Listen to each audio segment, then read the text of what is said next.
Rich dad poor dad अध्याय 10। और ज्यादा चाहिए, कुछ काम जो आपको करने चाहिए। हो सकता है कि कई लोग मेरे 10 कदमों से संतुष्ट न हों। उनकी नज़र में यह फिलॉसफी ज़्यादा है और इसमें काम की बातें कम हैं। मैं यह मानता हूँ कि फिलॉसफी भी उतनी ही महत्वपूर्ण है जितने की काम की बातें।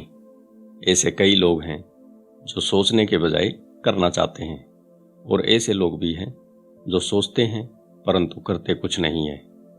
मैं यही कहूँगा कि मैं दोनों प्रकार के लोगों का संयोग हूँ। मैं नए विचारों को पसंद करता हूँ और मैं काम करना भी पसंद करता हूँ।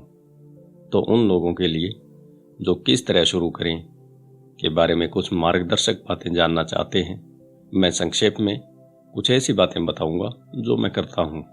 आप जो कर रहे हैं वह करना बंद कर दें। दूसरे शब्दों में, अवकाश लें और यह आकलन करें कि कौन सी चीज़ काम आ रही है और कौन सी चीज़ काम नहीं आ रही है। पागलपन की परिभाषा यही है कि आप वही चीज़ करते चले जाएं और अलग परिणाम की अपेक्षा करें।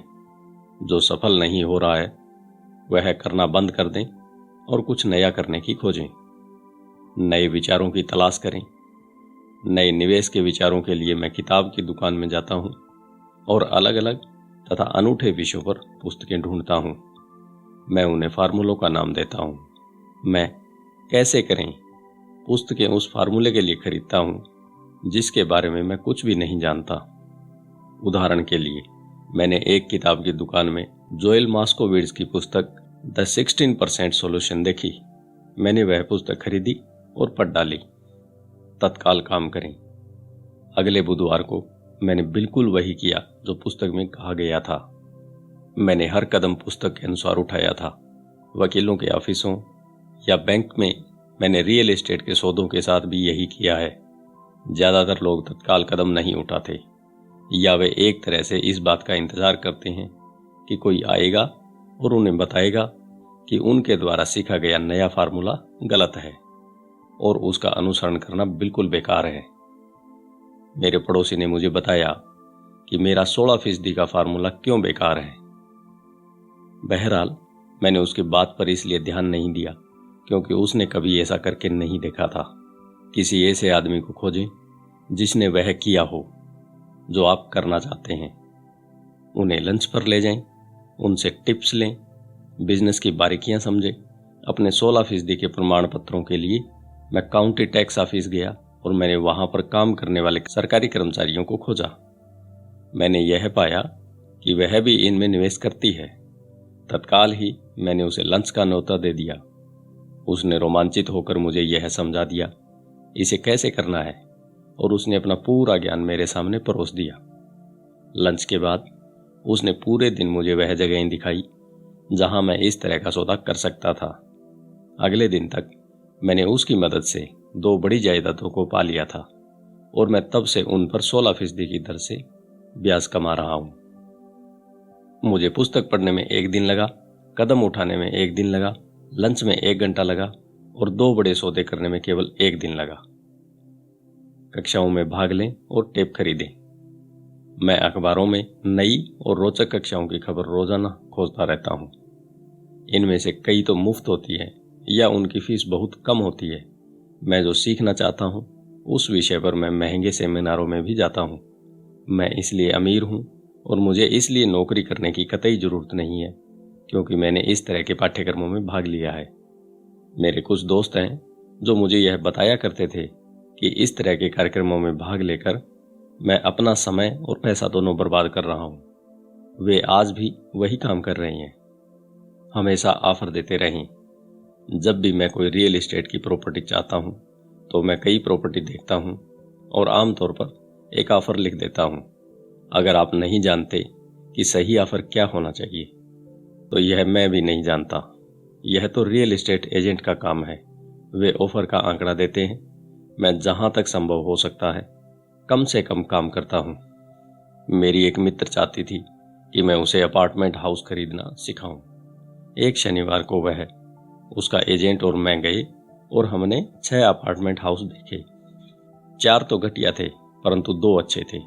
मैंने उससे कहा कि वह सभी 6 पर ऑफर लिखे और मालिकों द्वारा मांगी गई कीमत से आधी का ऑफर दें। यह सुनते ही उसे और उसके एजेंट को दिल का दौरा पड़ते पड़ते बचा। उसके हिसाब से यह बदतमीजी होगी और इससे मकान मालिकों को बुरा लग सकता है, परंतु मैं वास्तव में नहीं सोचता कि एजेंट इतनी कड़ी मेहनत करना चाहता था। इसलिए उन्होंने कुछ नहीं किया और वे एक बेहतर सौदे की तलाश में चले गए। उन्होंने कभी कोई ऑफर नहीं दी और वह आज भी सही कीमत पर सही सौदे के लिए भटक रही है। आप नहीं जानते कि सही कीमत क्या है जब तक कि सौदा करने के लिए आपके सामने दूसरी पार्टी न हो। ज्यादातर बेचने वाले बहुत ज्यादा कीमत मांगते हैं। यह दुर्लभ ही है कि कोई बेचने वाला वास्तव में ऐसी कीमत मांगे जो वास्तविक मूल्य से कम हो। इस कहानी से हमें यह शिक्षा मिलती है कि हमें ऑफर देना चाहिए। जो लोग निवेशक नहीं होते उन्हें यह समझ ही नहीं होती कि कोई चीज बेचना कितना कठिन होता है। मेरे पास एक रियल एस्टेट की प्रॉपर्टी थी जिसे मैं महीनों से बेचना चाहता था। मैंने किसी भी चीज का स्वागत किया होता। मुझे इस बात से कोई फर्क नहीं पड़ता कि कीमत कितनी कम थी। उन्होंने अगर मुझे 10 सूअरों का भी ऑफर दिया होता तो भी मैं खुश हो गया होता। ऑफर की कीमत से नहीं, बल्कि इस बात से कि कोई तो मेरी प्रॉपर्टी में रुचि रखता है। इसके जवाब में मैं बदले में पूरे के पूरे सूअर फार्म को हासिल करने की कोशिश करता। तो यह खेल इस तरह से खेला जाता है। खरीदने और बेचने का खेल बड़ा मजेदार होता है। इस बात का हमेशा ध्यान रखें, यह मजेदार है और यह केवल एक खेल है। ऑफर देते रहें, कोई तो कभी हाँ कहेगा। और मैं हमेशा अपने ऑफर में बचाव के वाक्य डाल देता हूँ। रियल एस्टेट में मैं हमेशा अपने ऑफर में यह लिखता हूँ कि बिजनेस पार्टनर के अनुमोदन के बाद ही यह समझौता अंतिम माना जाएगा। मैं यह कभी नहीं बताता कि मेरा बिजनेस पार्टनर कौन है। ज्यादातर लोग यह नहीं जानते कि मेरी बिजनेस पार्टनर मेरी बिल्ली है। अगर वे ऑफर को मान लेते हैं और मैं सौदा नहीं करना चाहता तो मैं घर फोन लगाता हूं और अपनी बिल्ली से बात कर लेता हूं। मैं यह अजीबोगरीब वक्तव्य इसलिए बता रहा हूं ताकि आप यह जान सकें कि यह खेल कितना आसान और सरल है। ज्यादातर लोग चीजों को बहुत ज्यादा जटिल बना देते हैं और उन्हें काफी गंभीरता से ले लेते हैं। एक अच्छा सौदा खोजना या सही बिजनेस ढूंढना, सही लोग या सही निवेशक ढूंढना दरअसल डेटिंग की ही तरह है। आपको बाजार में जाना होता है और बहुत से लोगों से बात करनी होती है और बहुत से ऑफर देने होते हैं। कई ऑफरों का जवाब देना होता है, चर्चा करनी होती है, अस्वीकार या स्वीकार करना होता है। मैं जानता हूं कि ऐसे भी अकेले लोग होते हैं जो घर पर बैठकर फोन की घंटी बजने का इंतजार करते रहते हैं। परंतु जब तक आप सिंडी कारफोर्ड या टॉम क्रूज नहीं होते, मैं सोचता हूं कि आपके लिए बेहतर तो यही होगा कि आप बाजार में जाएं, चाहे सुपरमार्केट में ही चले जाएं, खोजें, ऑफर दें, अस्वीकार करें, सौदेबाजी करें और स्वीकार करें। यह जिंदगी में हर चीज के बारे में दोहराई जाने वाली प्रक्रिया है। महीने में एक बार किसी निश्चित स्थान से 10 मिनट तक जॉगिंग करते हुए या टहलते हुए या गाड़ी चलाते हुए निकलें। मैंने अपने कुछ बेहतरीन रियल एस्टेट के निवेश तो जॉगिंग करते समय ही खोजे हैं। मैं 1 साल तक किसी निश्चित दायरे में जॉगिंग करता था। मैं परिवर्तनों को देखता रहता था। किसी भी सौदे में फायदे के लिए 2 तत्वों का होना जरूरी है, एक तो सौदा और दूसरा परिवर्तन। हालांकि सौदे तो बहुत से होते हैं, परंतु परिवर्तन को भांप लेने से सौदा एक फायदेमंद मौके में बदल जाता है। इसलिए जब मैं जॉगिंग करता हूं तो मैं जॉगिंग करने के लिए ऐसी जगह चुनता हूं जहां मैं निवेश करना चाहता हूं। बार बार उसी जगह के चक्कर लगाने से मैं वहां हो रहे छोटे छोटे परिवर्तनों को देख सकता हूं। मैं ऐसे रियल एस्टेट के साइन बोर्ड को भांप लेता हूं जो वहां काफी लंबे समय से लगे हुए हैं। इसका मतलब यह होता है कि बेचने वाला सौदा करने के लिए बहुत ज्यादा इच्छुक होगा। मैं जाते हुए ट्रकों को भी देखता हूं और आते हुए ट्रकों पर भी निगाह लगाए रखता हूं। मैं रुककर ड्राइवरों से बात करता हूं। मैं डाकियों से भी बात करता हूं। उन्हें अपने इलाके के बारे में गजब की जानकारी होती है। मैं एक बुरा इलाका खोज लेता हूं, खासकर ऐसा इलाका जहां लोग किसी बुरी खबर से डरे हुए होते हैं। मैं वहां साल में कई बार यह देखने के लिए चक्कर लगाता हूं कि सुधार के लक्षण कहां नजर आ रहे हैं। मैं रिटेलर से बात करता हूं, खासकर नए दुकानदारों से। और उनसे यह पूछता हूँ कि वे इस इलाके में क्यों आए हैं। इसके लिए महीने में कुछ मिनट का समय देना होता है और मैं इसे तब करता हूँ जब मैं कसरत कर रहा होता हूँ या इसी तरह का कोई दूसरा काम कर रहा होता हूँ, जैसे स्टोर जाने या आने का काम। स्टॉक के मामले में मुझे पीटर लिंच की पुस्तक बीटिंग द स्ट्रीट इसलिए बहुत ज़्यादा पसंद है क्योंकि इसमें ऐसे स्टॉक को चुनने का फार्मूला दिया गया है जिनकी कीमतें बढ़ने वाली हैं। मैंने यह पाया है कि कीमत बढ़ने के सिद्धांत हर जगह एक जैसे होते हैं, चाहे वह रियल एस्टेट हो, स्टॉक हो, म्यूचुअल फंड हो, नया पालतू कुत्ता हो, नया घर हो, नया जीवन साथी हो या लॉन्ड्री के डिटर्जेंट पर बार्गेनिंग हो। प्रक्रिया लगभग वही रहती है। आपको यह जानने की जरूरत होती है कि आप किसकी तलाश कर रहे हैं और इसके बाद आपको उसे तलाशना होता है। ग्राहक हमेशा गरीब क्यों रहेंगे? जब सुपरमार्केट में कोई सेल लगती है, जैसे टॉयलेट पेपर की, तो ग्राहक दौड़कर स्टॉक इकट्ठा कर लेते हैं। जब स्टॉक मार्केट में सेल लगती है, जिसे सामान्यतया क्रैश या उतार या सुधार कहा जाता है, तो ग्राहक इससे दूर भाग जाते हैं। जब सुपरमार्केट अपनी कीमतें बढ़ा देता है तो ग्राहक कहीं और जाकर खरीदारी करता है। जब स्टॉक मार्केट अपनी कीमतें बढ़ा देता है तो ग्राहक खरीदना शुरू कर देता है। सही जगहों पर खोजिए। मेरे पड़ोसी ने कंडोमिनियम $1,00,000 में खरीदा। मैंने उसके बगल में ही वैसा ही कंडोमिनियम $50,000 में खरीदा।